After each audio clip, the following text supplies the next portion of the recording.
Well, as perhaps one of the few people who has actually been around since the end of the Second World War, let me add my version of history to the revisionism that I hear in not just this conversation, but so many other places.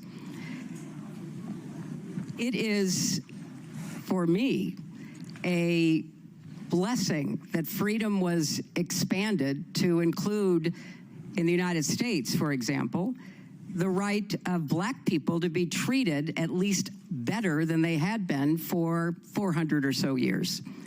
It was a culmination of freedom for women to be given their rights much more fully than they had been.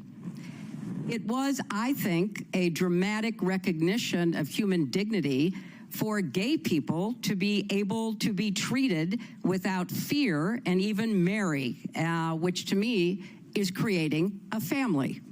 So, you know, I understand conservative impulses. I understand we are fighting an ideological battle that is as old as time. There are those of us who are more comfortable in a more open, tolerant world. And there are those who have their concerns about it because they worry about the impact on existing institutions like the family, community, and others. So this really, yes, migration has been a huge flashpoint. More people were deported under my husband and Barack Obama without killing American citizens and without putting children into detention camps than were in the first Trump term or this first year of Trump's second term. So I think it's important to look at the facts, because very often the ideological impulse to try to protect the status quo or return making America great again in some nostalgic past that existed for white men and capitalist enterprise was not exactly open and welcoming to people who look like me and a lot of other people who are part of our national fabric. I have no argument with the necessity of trying to figure out how do we form families. I'm very proud of my family. I'm proud of my 3 grandchildren. I am proud to be part of that tradition. That doesn't mean everybody has to be. That doesn't mean everyone who doesn't have children is somehow an illegitimate human being. So how do we make the case in a positive way, not a bullying and very shameful way? So this debate that's going on is driven by an effort to control people, to control who we are, how we look, who we love, and I think we need to call it for what it is. Secretary There is a legitimate reason to have a debate about things like migration. It went too far, it's been disruptive and destabilizing, and it needs to be fixed in a humane way with secure borders that don't torture and kill people, and how we're going to have a strong family structure, because it is. I think that the Trump administration's position toward Ukraine is disgraceful. I think the effort to force Ukraine into a surrender deal with Putin is shameful. I think the effort that Putin and Trump are making to profit off the misery and death of the Ukrainian people is a historic error and corrupt to the nth degree. And so I believe Ukraine is fighting for our democracy and our values of freedom and civilization on the front lines, losing thousands of people and having their country destroyed by one man's mania to control them. And I think Trump either doesn't understand or could care less about that suffering. So that's what I think. And so do you think he has destroyed the West, to go to our title? He has betrayed the West. He's betrayed human values. He's betrayed the NATO Charter, the Atlantic Charter, the Universal Declaration of Human Rights.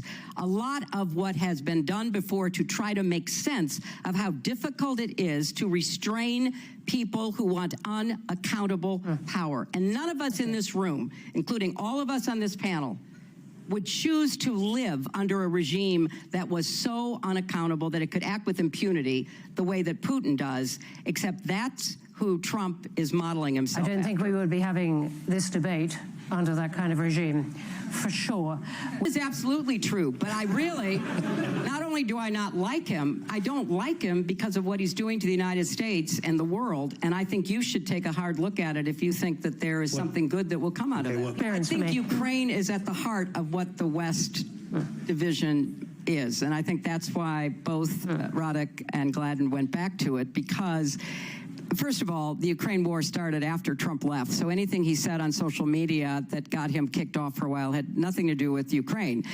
There is a plan. The plan is give the Ukrainians Tomahawks. Give them more missiles for their Patriot defense systems. Allow them to inflict more damage beyond the border into Russia. That's when they began to actually think about coming to the negotiating table, when Ukraine was able to reach targets that were inside Russia.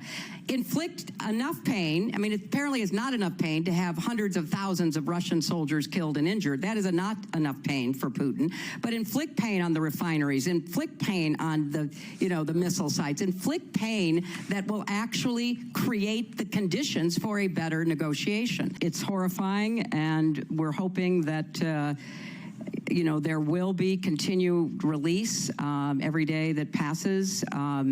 That doesn't mean, as our news commentators say every day in the United States, it's because someone's name is there they committed a crime. But I think there's a lot of very troubling and really horrific information coming out. Today, it came out that Steve Bannon was trying to get Jeffrey Epstein to help him overthrow Pope Francis. I guess that was part of the civilizational true conservatism. So it is something that needs to be totally transparent. I've called for many, many years for everything to be put out there so people can not only see what is in them, but also, if appropriate, hold people accountable. We'll see what happens.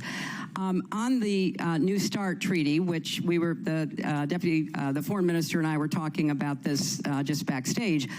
We actually signed, President Obama signed the New START treaty in Prague. And it was, one in a series of efforts to restrain the proliferation of nuclear weapons, to control the U.S. and Russian arsenals. And I think it's a very big mistake for it to have been allowed to expire. I know that there was an offer, apparently, from the Russians to extend it a year, during which there could be some negotiations. The Trump administration refused that.